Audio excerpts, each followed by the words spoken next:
Dispatch sent us to an address that didn't exist, then told me to stop looking at my screen and fix what's behind you. It only got stranger from there. I didn't write this report the night it happened. I waited 3 days. I kept thinking if I said it out loud too soon, it would settle into something simple, and I needed to be sure it wasn't. We were already on patrol when the radio started breaking up. Not dead, just clipping. Words shaving off the ends of sentences. My partner tapped the console, like that ever fixes anything. "Dispatch Unit 12, you're cutting out," he said. There was a pause, then a woman's voice, thin and compressed. "Copy, stand by, possible welfare check." "Say again," I said. "Child, caller couldn't stay, address follows." The address came through in pieces. Numbers first, then a street name neither of us recognized. Sounded close, same zone. Evan frowned at the screen. "You get any of that?" "Mostly," I said. "Repeat the address." Silence for a second too long, then clearer. "Unit 12, proceed. You're already on scene." We both looked at each other. "No, we're not," Evan said. Negative," I said. "We're on Bayview, approaching Unit 12, she said, firmer now. "You were there. Park your vehicle." Evan slowed anyway, out of habit. You don't ignore dispatch even when they're wrong. The GPS didn't populate anything. No pin, no suggestion, just the street grid we were already on. "Dispatch, confirm address in CAD," I said. There was no answer. Evan rolled the car to a stop at a dark stretch between two occupied houses. Porch lights on both sides, nothing in the middle but a gap of trees and brush set back from the road. "This is it?" he said. "There's no structure," I said. The radio clicked again. "Don't use the screen," the voice said. "Look up." We both did. Nothing changed. Same gap, wind moving through the branches. Evan leaned forward, squinting. "That's not a driveway." "Unit 12, she said, quieter now. "You passed it. Reverse 3 feet." Evan shifted into reverse without looking at me. We rolled back a few feet. "Stop there." We stopped. "There's a door behind you," she said. I turned. There was no door, just darkness between trunks. "You're seeing this, right?" Evan said. "Yeah, I'm seeing trees. There's nothing out there." "Step out," the voice said. "Dispatch, verify caller," I said, keeping my voice even. "We need callback info." "Step out," she repeated. "The children are waiting." We looked at each other. Evan exhaled through his nose. "Well, that's not protocol." "No," I said, "it's not." Another unit tried to break in over the channel, but static swallowed it. Then a fragment. "Any unit copy? We've got..." The radio cut out. "Other units are trying," Evan said. "Yeah." The voice came back, closer somehow. "They're not on your channel," it said. That landed wrong. Not scary, just wrong in a way I couldn't place. "Dispatch, please identify yourself," I said. For the record, our department is big, and we were short-staffed at that point. We rarely recognized our dispatchers, and they tended to have odd shifts. It was hard to really get to know any one voice or personality. Still, at this point, we knew this was off, but couldn't risk not responding. There was no response. Evan opened his door. "Well, I'm not standing here arguing at the radio," he said. I got out with him. Cold air, quiet, no traffic.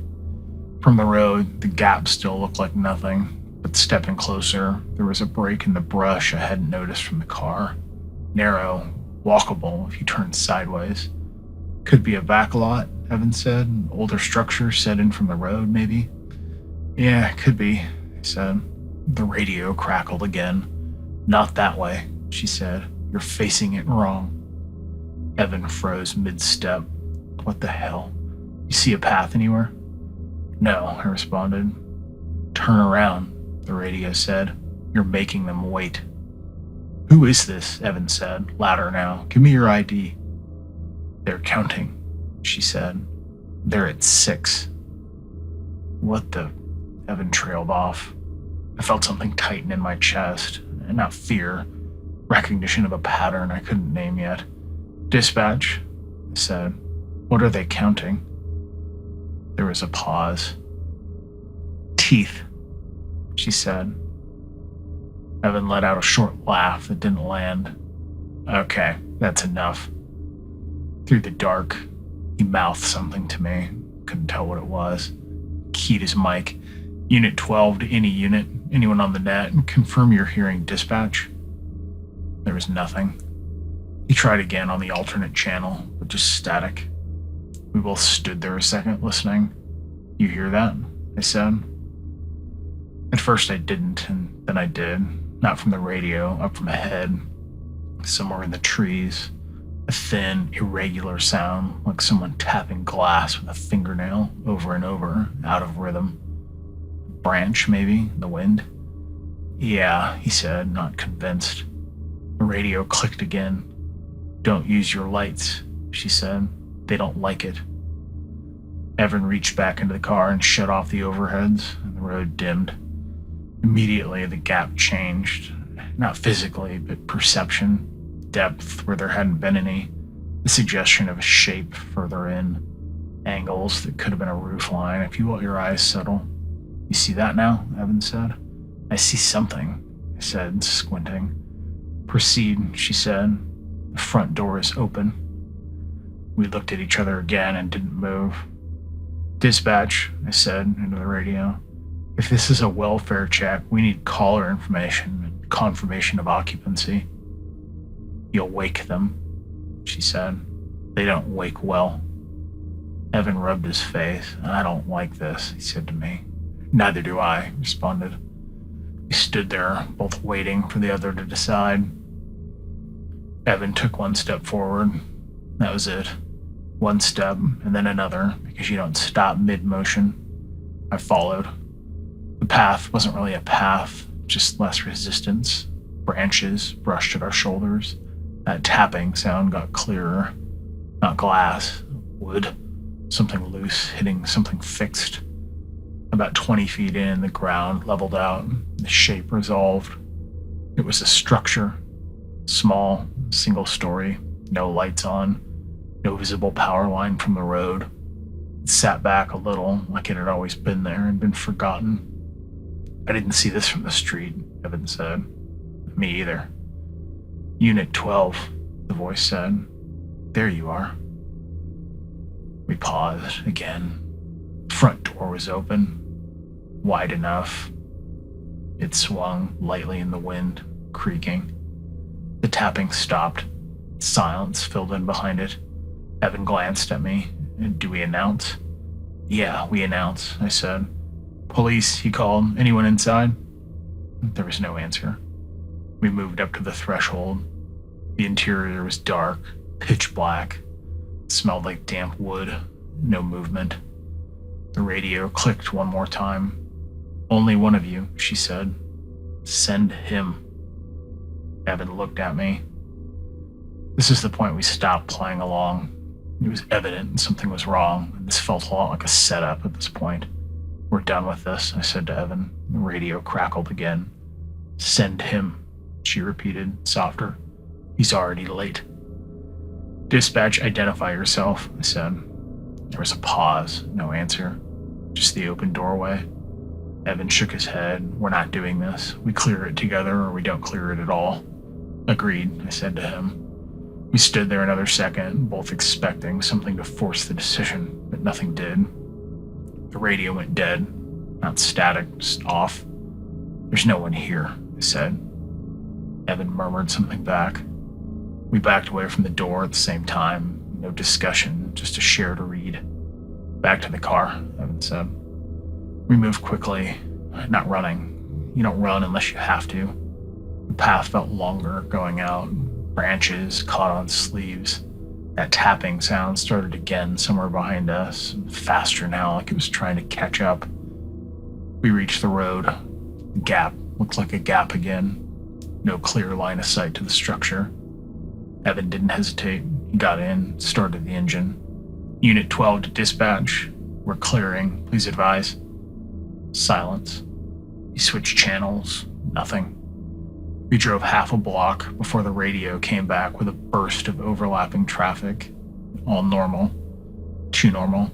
Copy that. Unit 7 en route. Traffic stop at Evan cut in. Break, dispatch, Unit 12. A different voice answered, male this time. Go ahead, 12. Confirm welfare check address you sent us, Evan said. Caller with children. A pause, keyboard clicking in the background. 12, we have no active welfare checks in your area, he said. Advice address. Evan gave it, the full thing, as best we'd heard it. There was another long pause. 12, that address does not exist, he said. Closest match is 2 streets over, no calls associated. Can you check the earlier logs? I said. We were dispatched 10 minutes ago. Dispatch came back. I'm showing no dispatch to your unit, he said. You've been clear since 2100. Evan and I looked at each other. That's not correct, Evan said. Affirmative, the dispatcher replied. Do you need assistance? Evan hesitated. Negative. We drove back. Same stretch of road, same 2 houses with porch lights. The gap was still there.